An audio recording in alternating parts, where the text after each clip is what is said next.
It's always a challenge to preach on the genealogy, as fascinating as it is. Fortunately, we have a deacon, so I don't have to read the names.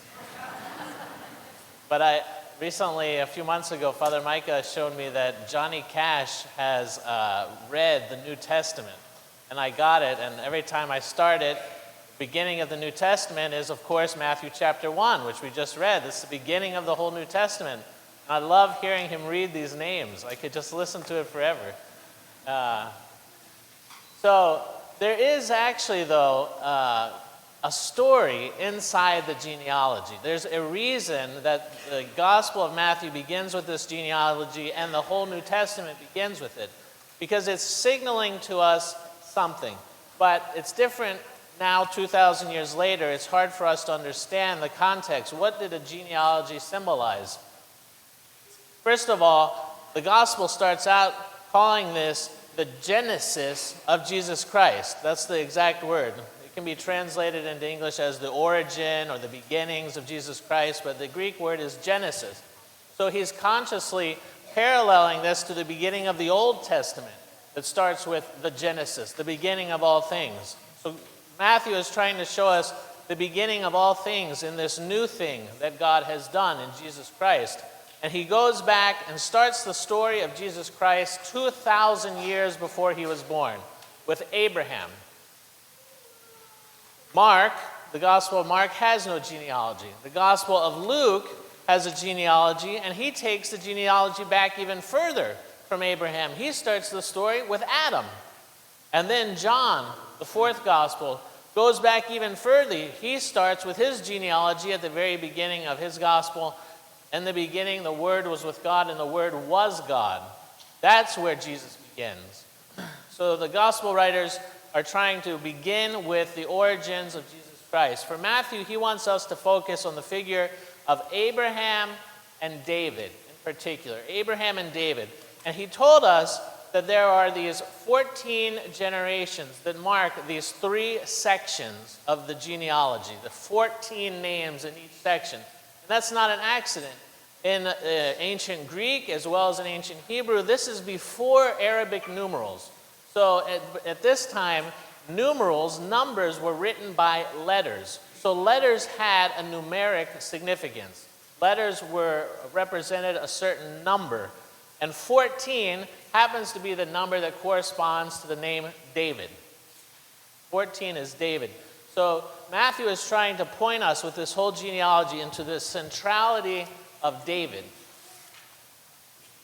So the first section, the first 14 names, takes us from Abraham to David himself, David the king. So we go from Abraham, who has the promise from God for a land, but has no land, has left everything, but he has a promise. And we go 14 generations all the way to David, where the Israelites finally possess and rule over that land. They've reached the pinnacle in David. Now, there are some interesting choices along the way in these 14 generations. For example, from Abraham's seed, the genealogy doesn't go through Ishmael, which is Abraham's firstborn, but it goes rather through Isaac, the child of promise. So this breaks the pattern of going with the firstborn. Isaac's children, Esau and Jacob. Esau is the firstborn, but the genealogy goes through Jacob, the crafty one, who stole the birthright of the firstborn Esau.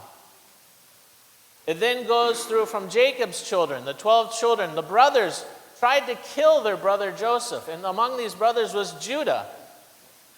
Tries to kill the righteous Joseph, who goes to Egypt and ends up being the one who saves his family from famine. But the genealogy doesn't go through the righteous Joseph. It goes through Judah. Why? Why are these choices made by God? Because, one, to show us that God has no account for human merit. God gives no account to human merit. It's entirely by God's grace. God will be gracious unto whom he will be gracious. And he uses not only saints, but also sinners to achieve his plan. This is foreshadowing Jesus' ministry on earth, in which he came not to save the righteous, those who are already religious, but to save sinners. He came to be a physician to those, to the prostitutes, the harlots, the tax collectors. The second section of the genealogy is again 14 names, and it goes from David to the Babylonian exile, or the Babylonian deportation, which happened in 597. So here we go from the pinnacle of the history of Israel, with David himself as king ruling over the entire Israel. And we go through a period of 14 kings in which Israel is whittled away, and finally left with nothing, deported, losing the promised land, in a foreign land without their God, in exile in Babylon. And this period that should be this glorious period of the reigning of the Davidic kings is actually, when we look at the names who are listed in these 14 names, we find that the vast majority of the kings were awful. They were terrible. They were idolaters, power seekers, murderers. There were really only 2 kings that were any good at all, Hezekiah and Josiah. The rest were pretty worthless. But what does this show us? It shows us that God uses a hierarchical institution, meaning an institution that has a sacred order to it, and even though it is manned by flawed human beings, he still uses it to bring about his plan for salvation. Those of us who are committed to the Orthodox Church can take solace in this, that not only does he use individuals by giving grace, but he gives grace to his sacred institution, the church. And even though it can be manned by flawed people, it still accomplishes his purpose by his grace. So then, interestingly, there are 5 women listed in this genealogy. And at this time in Jewish history, we're used to modern Judaism, which is traced matrilineally through the mother. But before Jesus Christ, before the destruction of the temple, Judaism was traced patrilineally through the father. So it was very unusual for Matthew to mention 5 women in his genealogy. And these women are not the saintly women we expect to hear about from the Old Testament, like Sarah, Rebecca, and Rachel. In fact, all 5 cases are rather unique. The 5th case being Mary herself, the ever-Virgin Mary. The first woman that is mentioned is Tamar. Tamar is a Canaanite, part of the hated people that were ordered for extermination out of the land of promise. So Tamar was a foreigner, a Canaanite. She was married to Judah's son. Judah's son died, and according to the law, and the Old Testament law was very interested in the procreation of children so that eventually the Messiah could be brought about. So the law, the Levirate law, specified that if a woman lost her husband, the family was to provide a brother to raise up a child to her in the name of the deceased husband. And so Judah married to Tamar, his first son. He died. He gave her then his second son, following the law. He died before Tamar had a child. Then Judah refused to provide a third son. This was not righteous. This was breaking the law of God. So what does Tamar do? She disguises herself as a harlot and seduces Judah into having a child so that she could fulfill the law. Now this sounds strange to us, very peculiar. And then Judah doesn't realize that he's been deceived until he sees his daughter-in-law is pregnant, and he's scandalized, and he starts to chastise her. And she brings out the ring, the signet that he had given to her as a promise that he would come back, and he recognizes finally who she is, that she was the one who seduced him. And he is repentant. And he says, "You are more righteous than I am." So a very unusual story. The second woman that's mentioned, another Canaanite, Rahab. When the Israelites are led into Jericho to finally take possession of the Holy Land after 40 years of wandering in the wilderness, who helps them but this prostitute, Rahab, a Canaanite woman in Jericho who gives protection and refuge to the Israelite spies and saves them. And she ends up being instrumental in them taking the city. Then we have the third woman, Ruth. Ruth is a Moabite, another foreigner. But Ruth marries an Israelite man. He dies, And it's by her insistence that she fulfill the law that she throws herself at the feet of Boaz and begs that he take her as a wife.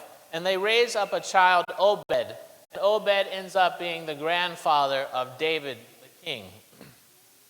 And finally, we have the fourth woman, Bathsheba, who is only referred to as the wife of Uriah, the one who David sent out on the front lines to be killed so that he could steal his wife.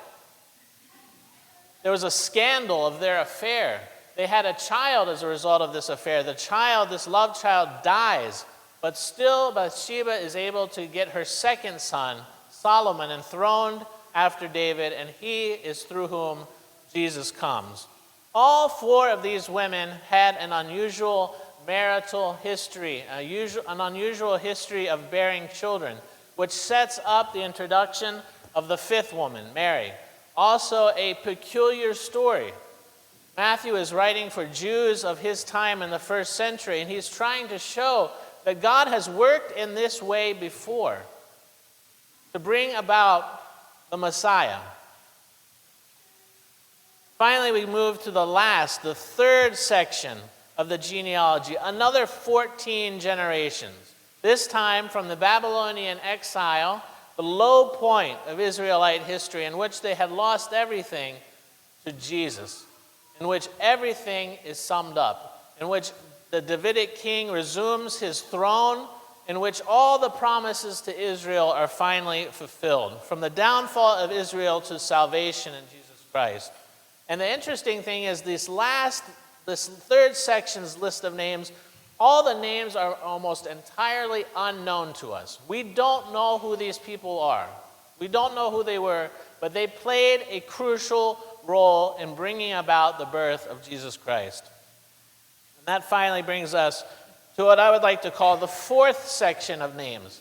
The fourth section of names is where we're living in now. God is using a new hierarchical institution. He's using a new begetting. Instead of physical begetting only, there's a spiritual begetting. Jesus begot Peter and Paul and the disciples. Paul begot Timothy and other disciples spiritually. Timothy called other faithful men, and so on and so on and so on, down until our day, when most of us were called by someone, probably our parents. We were called to be Christians. We were called to take up our place in this story of salvation. So what can we learn today? Reflecting on the genealogy today, we can learn a few things. One, that God uses sacred institutions, like the Davidic kingship, the Davidic monarchy, like his church, to bring about his purpose. And two, God uses people, saints and sinners. He can use anyone who is willing to give themselves to go over to God's will. That means he can use any and all of us to bring about his kingdom. And he still is in this fourth section of the genealogy, this part of the history that is not yet completely written, the part that falls to us to continue the work of the Messiah, to be his body and his presence here in Birmingham, Alabama. This is the part that falls to us in the genealogy. May we have his blessing always. Amen.